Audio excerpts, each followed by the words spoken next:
Hello, folks, and I'm back at like a bad happy Sunday on this cloudy day. You know, I love this winter sorcerer's weather. Man, let me tell you like this, bro. I ain't never, like, everybody just looking at what's going with this economics. Why everybody's in debt and this, that, and this? Well, it's the Democrats, man. It started in 1995, 96, 97, and 1998. I remember the time I was in Georgia, you know, everything's in the right course. I mean, everybody got jobs. Everybody was working. You know, everybody was doing their thing. You know, so when 1998 came, that's when everything crashed. And that's when he, you know, even though Bill Clinton still kept everybody their jobs, I mean, it was booming during 1998. That was a weird crash. But the crash was nothing like, you know, the Great Depression crash. No, this was something different. You know, and then next you know, Mom was working at World Trade. That's why I got hired first in World Trade Center. You know, I missed that building, man. Y'all have no idea how dope that building was, how convenient it was. You know, it was a world where you could right, you could put your jacket down, your computer, laptop, whatever the hell you have, go leave it in the office, and if you want to go get something to eat or whatever it is, you don't even have to leave the building. You know, you can stay right in that building, come upstairs, go downstairs. That's why a lot of people got trapped in it, because they left all their stuff upstairs. They house keys, everything. Because remember, you got to go through the security and all that stuff. For me, I was in One Liberty, then I got transferred to 3 World Trade, and that's when I ran buildings. That's when he was a floor guard manager. You know, that's what in alliances and building management, that's the job positions they have. So when we was in there, I knew everybody, you know, but we had a ball. I'm talking about a ball, man. You know, the team, I miss Isaac, Percy, everybody out there, man. Listen, we deal with the most high exclusive people that was coming in and out that building financially and all that stuff. But the fact is that, you know, the whole thing is based on what Bill Clinton had created, you know, with the welfare system, public assistance system. This is when he was trying to cater to the people in the ghettos, you know, trying to get these people job fair programs.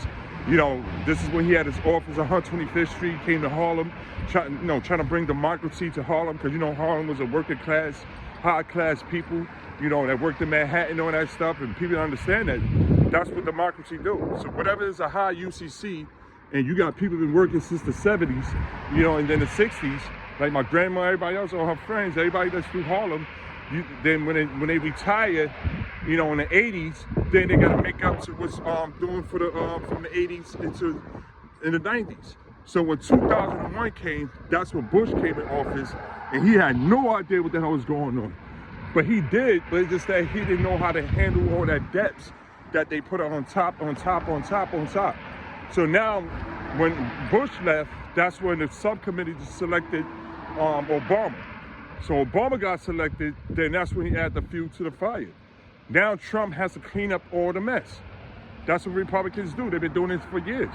So when they clean up all the mess, and you say, oh, Republicans, they know how to raise money, or they know how to get economics going, but we don't know how to do that, because no one don't like doing business with us regardless. You know, just like what's going on with Ukraine and all these other places and stuff, and Iran and all these other places. But the thing is, Venezuela, right, don't know how to use their oil, their crude oil. So now he's building dark ships, he's building all that stuff. Keep people occupied, keep jobs. And the thing is, you got to get that crude oil out of the ocean. Now you need water. Now he's going to distribute it to the oil tanks and give it to everybody else, so everybody can make money off of it. You know what I mean? It's like a beehive. You got all the honey there.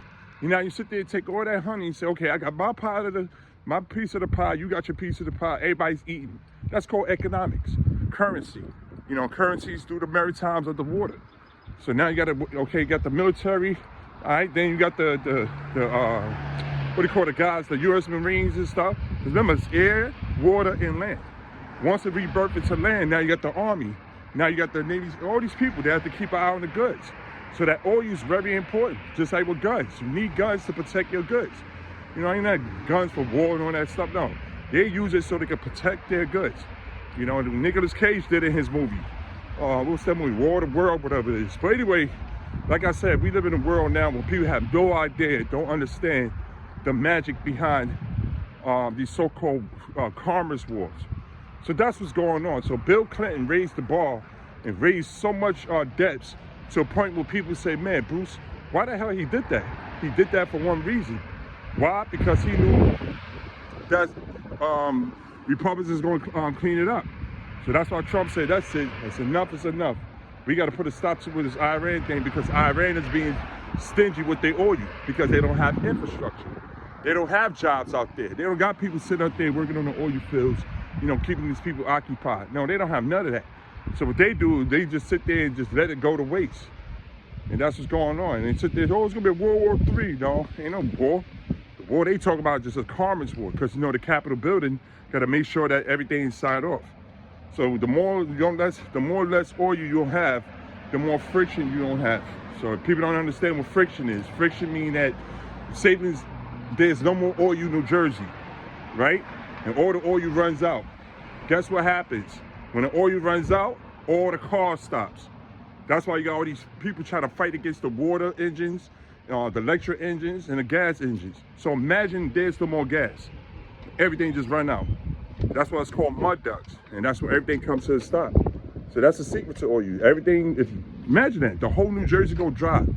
And if New Jersey goes dry, guess what happens? Who suffers? It's the person that's not distributing oil to the right people. So that's why it's called friction. You know, so all this friction that's going on, you need to get it into the people's hands, because people don't want to ride their motorcycles, their dirt bikes, their lawnmowers, their trucks, gas, diesel, all that stuff, you know? That's what it is. So you need oil to keep things from not stopping. So that's what it is. Once oil stop, everything turns into a mud duct. Or you think you ever see the ducks and all these so-called animals stuck in the seas? That's why it's called mud duct. They can't fly nowhere, and then you got to grease them off and wipe them down, you know, because they got so much petroleum on them, that crude oil, you know, so it's crazy. But anyway, like I said, man, we live in a world now where people have no idea what's going on. It's all based on commerce, and it's back and forth over Star Wars here and there. People just want to be distracted, and they're deceiving their people. Yep. You know what to do. It's a political review. Hey, it all started from Clinton, and now Trump got to fix it. That's it, guys. I'm gone.